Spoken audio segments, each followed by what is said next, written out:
Hey there, Morgan Larson with the Bliss Real Estate team and your January 2022 real estate market update for Dorado County. We've got three graphs to show you. We're going to kick it off here with graph number one, which shows homes for sale compared to how many are actually selling. This shows the last 2 years. And if you notice at the beginning of 2020, we had a steady incline of inventory, which is normal in the springtime.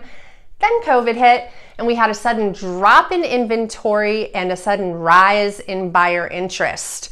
Little unknown why, but it happened. It created a whole lot of urgency and a whole lot of crazy 12 months of selling.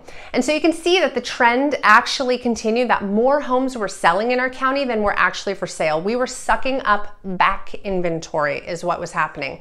And that held steady all the way through June of 2021. And then we saw an increase of inventory and a slight softening in the market. Could be because buyers were out of town. It could be because we had the Caldor fire. But whatever it was, in November and December, inventory dropped again last year. Buyer interest picked up again, and we started seeing those multiple offers again. That drives price. So that's what drove the price before, and that's what's going to drive our price this spring. So let's look at price. So graph number 2 here shows our average price per square foot over the last 2 years. We had a peak in August of 2021 and it's tapered just a little bit, but we're holding really strong at an average of $317 per square foot in our county. Obviously, depending on the neighborhood and the community, that could be higher or lower, but that is really strong. And I foresee that if we continue the trend of fewer homes for sale than there are buyers, we will have increasing prices this year. So let's take one more look at the next graph, graph number 3. It shows us days on market. So let's start there.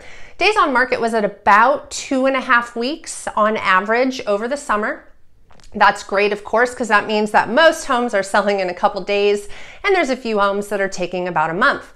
Then we saw it raise and we're at just shy of 40 days. Again, that could be due, I'm sure it's due to the softening of the market and some ambitious pricing from sellers. And then it's also due to the Caldor fire. So we had a couple of extra effects here, but I think we're gonna see it drop quite a bit over the next few months as we continue to see low inventory and high buyer motivation. So I expect that it'll be back down, especially because I am seeing houses sell very quickly and with multiple offers. Last thing is negotiability. So the line along the top shows average sales price % to the list price. Over the summer, we were at 103% for 3 or 4 months here.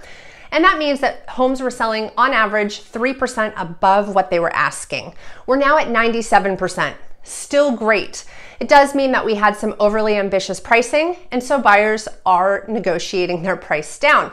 When inventory is tight, we'll start seeing that average go back up again, especially because I am, again, seeing those multiple offer scenarios that I was not seeing in September and October.